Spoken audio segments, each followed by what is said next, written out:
আজকে আমি তোমাদের বর্ধমান বিশ্ববিদ্যালয়ে যারা ফার্স্ট সেমিস্টারে পড়ছো তাদের বাংলায় অনার্স অর্থাৎ 4 ইয়ার্স এবং 3 ইয়ার্স অর্থাৎ মেজরে যারা বাংলা রেখেছো, পাসে পড়ে বাংলা এবং অনার্সে বাংলা, এই বিষয়টা সাজেশন করে দিলাম। এখানে তোমাদের জানো তোমাদের সিলেবাস অনেক বড়, অর্থাৎ এখানে তোমাদের কবিতা, নাটক, গল্প থেকে আরম্ভ করে অনেক কিছু আছে। এত সিলেবাস তোমরা সব এই 4 মাসের মধ্যে কমপ্লিট করতে পারছো না। তোমাদের কথা চিন্তা করে আমি এই লাস্ট মিনিট সাজেশনটা আপলোড করলাম। আর 1 মাস বাকি আছে তোমাদের পরীক্ষার। এই 1 মাসের পরীক্ষায় তোমরা কোন কোন প্রশ্নগুলোকে ভালো মতো ভাবে দেখে যাবে, কোন কোন জায়গাটা ভালো মতো ভাবে করলে পরে তোমরা পরীক্ষা ঠিকঠাক ভাবে লিখতে পারবে, সেই জায়গাগুলোকে আমি তোমাদেরকে আলোচনা করে এবং সেই প্রশ্নগুলো দিয়ে দিলাম। এবং আমি তার মধ্যে স্টার মার্কস করে, তোমরা যারা এখনো চ্যানেল সাবস্ক্রাইব করোনি অবশ্যই সাবস্ক্রাইব করে রাখবে। তোমরা এবছর নতুন অর্থাৎ ফার্স্ট ইয়ারে ফার্স্ট সেমিস্টার দেখবে, এইভাবে আমি সেকেন্ড, থার্ড, ফোর্থ, ফিফথ সমস্ত সেমিস্টারে সাজেশন আপলোড করে থাকি এবং লাস্ট মিনিট করে তার মধ্যে আবার স্টার মার্কস করা থাকে। এর মধ্যে পরীক্ষায় সবাই কমন পেয়ে যায়। আশা করি তোমরা কম পাবে, তোমরা একটু এগুলো ভালো মতো দেখে যাও। দেখো তোমাদের আমি কি প্রশ্ন দিয়েছি বাংলা সিলেবাসের প্রথম দিকে। প্রথম প্রশ্ন দেখো, কবিতা বলতে কি বোঝো, এর বৈশিষ্ট্য। কবিতা বলতে কি বোঝো, এর বৈশিষ্ট্য। কবিতা বলতে তোমাদের গীতি কবিতা, কিন্তু গীতি কবিতা বলতে কি বোঝো, এবার বৈশিষ্ট্যগুলি লেখো। এবার দেখো নাটক বলতে কি বোঝো, নাটকের বৈশিষ্ট্য। তার মানে কাছে কবিতা, নাটক দুটোকে কিন্তু সংজ্ঞা এবং বৈশিষ্ট্য দেখে যাবে। এরপরে ছোট গল্প কাকে বলে, এর বৈশিষ্ট্যগুলি লেখো। ছোট গল্প কাকে বলে, এর বৈশিষ্ট্য লেখো। ভেরি ইম্পর্টেন্ট যেটা দেখবে সেটা হচ্ছে গিয়ে উপন্যাস এবং ছোট গল্পের পার্থক্য। কি দিয়েছি, উপন্যাস এবং ছোট গল্পের পার্থক্য লেখো। তারপর প্রশ্ন, কহে দ্বিজ চণ্ডীদাস, এটা একটা কবিতার লাইন। কহে দ্বিজ চণ্ডীদাস, এর তাৎপর্য লেখো। এবং পরের প্রশ্ন দেখো, ওহে প্রাণনাথ গিরিবর হে, ভয়ে তনু কাপিছে আমার, এটাও কবিতার লাইন। এখান থেকে যে প্রশ্ন থাকবে সেটা হচ্ছে গিয়ে কার লেখা, কোন পর্যায়ের পদ, এর তাৎপর্য। কার লেখা, কোন পর্যায়ের পদ এবং এর তাৎপর্য। এই প্রশ্নটাই তোমার যদি ঘুরিয়ে আসে কি হিসেবে আসবে দেখো, বা পদটির মধ্যে দিয়ে মেনকার যে মাতৃহৃদয়ের ব্যাকুলতা প্রকাশ পেয়েছে তা লেখো বা আলোচনা করো। ঠিক আছে, ভেরি ইম্পর্টেন্ট, এটা তোমরা স্টার মার্কস করতে পারো। তারপর প্রশ্ন দেখো, কবি কবিতা থেকে দিচ্ছি। কবি কবিতায় কবি মতে প্রকৃত কবি কে, তার পরিচয় দাও। কবি কবিতায় কবির মতে প্রকৃত কবিকে তার পরিচয় দাও, বা নামকরণের সার্থকতা বা বিষয়বস্তু দেখতে পারো। ঠিক আছে, তোমাদের একটার মধ্যে 3টে হয়ে যাবে। তারপর প্রশ্ন, কে কবি, কবে কে মরে, তাৎপর্য। তা কি দিলাম, কে কবি, কবে কে মরে, তাৎপর্য লেখক। পর প্রশ্ন, বলাকা কবিতায় যে গদ্যত্বের কথা প্রকাশ হয়েছে বা বলা হয়েছে তা লেখক। বলাকা কবিতায় যে গদ্যত্বের কথা বলা হয়েছে তা লেখক। ভেরি ইম্পর্টেন্ট, স্টার মার্কস প্রশ্ন। ঠিক আছে, এর সাথে যেটা দেবে সেটা হচ্ছে নামকরণের সার্থকতা, অর্থাৎ এই প্রশ্নটাই কিন্তু নামকরণের সার্থকতা। নামকরণ সার্থকতা আসলেও কিন্তু এইটাই উত্তর হবে। প্রশ্ন, ঝর্ণা কবিতায় কবি ঝর্ণার মধ্যে দিয়ে যে সৌন্দর্যের বর্ণনা দিয়েছেন তা লেখো বা আলোচনা করো। কি দিলাম, ঝর্ণা কবিতায় কবি ঝর্ণার মধ্যে দিয়ে যে সৌন্দর্য বর্ণনা দিয়েছেন তা আলোচনা করো বা লেখো। এটাই কিন্তু বিষয়বস্তু বা নামকরণ। তাহলে কি আছে, কান্ডারি হুঁশিয়ারি কবিতায় নজরুলের দেশাত্মবোধ বা স্বদেশপ্রেমের পরিচয় দাও। এর সাথে দেখবে যেটা সেটা হচ্ছে গিয়ে কবি মুক্তিকামী কান্ডারিকে কি কি সাবধানতা অবলম্বন করতে বলেছেন। কবি মুক্তিকামী কান্ডারিকে কি কি সাবধানতা অবলম্বন করতে বলেছেন তা লেখো বা আলোচনা করো। এবার দেখো, এই কান্ডারি হুঁশিয়ারি থেকে তোমরা কোন কোন তাৎপর্যগুলো দেখে যাবে। 1 নম্বর, ফাঁসির মঞ্চে গিয়ে গেল যারা জীবনের জয়গান। কি দিলাম, ফাঁসির মঞ্চে গিয়ে গেল যারা জীবনের জয়গান। এই প্রশ্নটা তোমরা তাৎপর্য দেখবে। আর একটা দেখবে, দুর্গম গিরিকান্তার মরুদুস্তর পারাবার। কি দিলাম, দুর্গম গিরিকান্তার মরুদুস্তর পারাবার। এই দুটো লাইনের তাৎপর্য আমি তোমাদেরকে এখানে দিলাম। তোমাদের পরীক্ষায় কবিতার লাইন কিন্তু অনেক আছে, এখান থেকে কোন লাইনটা দেবে তোমাদের কিন্তু বলা খুবই মুশকিল। তবু আমি সেখান থেকে ভেরি ইম্পর্টেন্ট লাইনগুলোকে তুলে তোমাদের সামনে তুলে ধরলাম। দেখো নেক্সট প্রশ্ন, আবার আসিব ফিরে কবিতায় কবি কেন আবার বাংলার কিভাবে ফিরে আসতে চেয়েছেন। কি প্রশ্ন, প্রশ্ন হচ্ছে আবার আসিব ফিরে কবিতায় কবি কেন আবার বাংলায় কিভাবে ফিরে আসতে চেয়েছেন তা আলোচনা করো। এর সাথে যেটা দেখবে সেটা হচ্ছে কবি কোন কোন পাখির বেশে কিভাবে ফিরে আসতে চেয়েছেন। এই প্রশ্নটার মধ্যেই কিন্তু এটাও, তার মানে হচ্ছে দুটো অংশ কিন্তু উত্তর একটার মধ্যেই পেয়ে যাবে, স্টার মার্কস করবে প্রশ্নটা।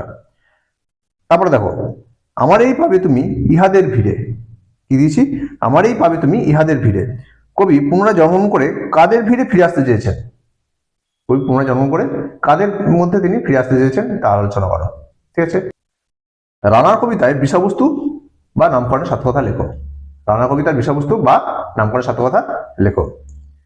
তারপরে দেখো, ঘরেতে অভাব পৃথিবীটা তাই মনে হয় কালো ধোয়া, পিঠিতে টাকার বোঝা তবু এই টাকাকে যাবে না ছোঁয়া। এটাও একটা কবিতার লাইন। কি কবিতা? রানার কবিতা। সুকান্ত ভট্টাচার্যের রানার কবিতা থেকে লাইনটা নেওয়া হয়েছে।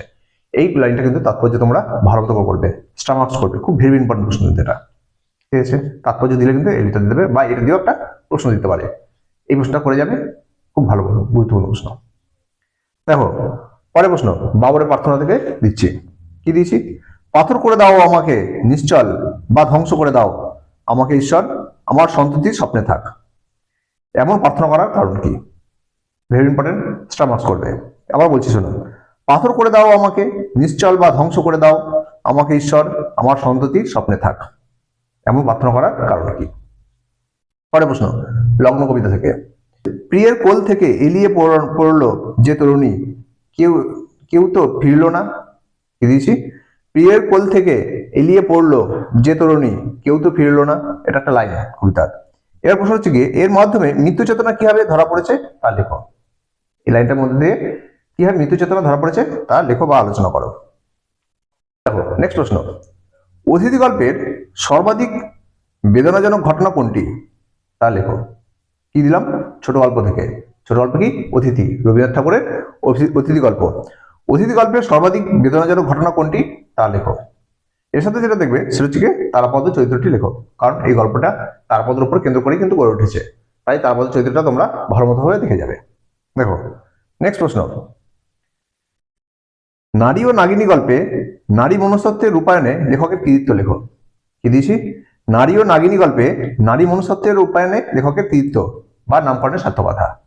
এই প্রশ্নটা তোমাদের আসতে পারে, নামকরণের সার্থকতা দিয়ে আসতে পারে, দেখবে তোমরা। তারপরে প্রশ্ন, এই নারী ও নাগিনী থেকেই তাৎপর্য একটা প্রশ্ন দিলাম। এত সাপ মরে তো, এত সাপ মরে ও মরে না তো। কি দিয়েছি লাইনটা? এত সাপ মরে ও মরে না তো। এটা তাৎপর্য লেখো। এটা তাৎপর্য তোমরা দেখে যাবে ভালো করে। নেক্সট প্রশ্ন, ছোট গল্প তাজমহল থেকে। বনফুলের। তাজমহল গল্পে গল্পকথকের প্রথম তাজমহল দর্শনের অভিজ্ঞতার কাহিনী লেখক এবং দ্বিতীয়বার দর্শনের অভিজ্ঞতার কাহিনী লেখক। আপনি গেছে গল্পকথকের প্রথমবার তাজমহল দর্শনের অভিজ্ঞতা এবং দ্বিতীয়বার তাজমহলের দর্শনের অভিজ্ঞতা দ্বারা আলোচনা করো। ভেরি ইম্পর্টেন্ট, স্টার মার্কস করতে পারো। নেক্সট প্রশ্ন জননী থেকে দিচ্ছি। বলছে আমাদের সংসারে প্রথম শোকগুলো কিভাবে সংসারে পরপর শোক নেমে এলো তা লেখো। কি লাইনটা? আমাদের সংসারে প্রথম শোকগুলো, এটা হচ্ছে লাইন। তারপরে দিচ্ছে কিভাবে সংসারে পরপর শোক নেমে এলো তা লেখো। জর্নি গল্পে কিভাবে স্বর্গাদপি গড়িয়সী হয়ে উঠেছিল, তাহলে গেছে জর্নি গল্পে কিভাবে স্বর্গাদপি গড়িয়সী হয়ে উঠেছিল তা আলোচনা করো। নেক্সট প্রশ্ন আমাদের ভাষা সংকট থেকে। আমাদের ভাষা সংকট প্রবন্ধে বাংলা ভাষার সংকট কি তা আলোচনা করো। আমাদের ভাষা সংকট প্রবন্ধে বাংলা ভাষার সংকট কি তা আলোচনা করো। এই সংকট কিভাবে কাটিয়ে ওঠা যায় তার নির্দেশ কবি কিভাবে দিয়েছেন। কি দিয়েছে? বলছে এই সংকট কিভাবে কাটিয়ে ওঠার উপায় নির্দেশ করেছেন। দেখো পরের প্রশ্ন, ফলে বাঙালির মুখে যা ছিল অ্যাক্টিভ তা লেখা হয়ে গেল প্যাসিভ। ব্যাখ্যা করো। ইম্পর্টেন্ট প্রশ্নটাও। দেখো নেক্সট, উপন্যাসের পূর্ব সূচনা। বলছে পঞ্চতন্ত্র ঈশপের গল্পে লেখক কেন উপন্যাসের লক্ষণ খুঁজে পাননি। কি দিয়েছে? পঞ্চতন্ত্র ঈশপের গল্পে লেখক কেন উপন্যাসের লক্ষণ খুঁজে পাননি। অথবা এই প্রশ্নটা অথবা ঘুরে আসতে পারে, মোট কথা ইহাদের মধ্যে খাঁটি গল্পের প্রতি লেখকের অবিমিশ্র অনুরাগের পরিচয় বড় একটা মেলে না। কাদের প্রতি? ব্যাখ্যা। ঠিক আছে, কাদের প্রতি ব্যাখ্যা। দেখো নেক্সট প্রশ্ন, রবীন্দ্রনাথ ও উত্তর সাধক। তিনি দেখিয়েছিলেন যে রবীন্দ্রনাথের পথ ছাড়াও অন্য পথে বাংলা কবিতা সম্ভব। ঠিক আছে, এখানে কার কথা বলা হয়েছে?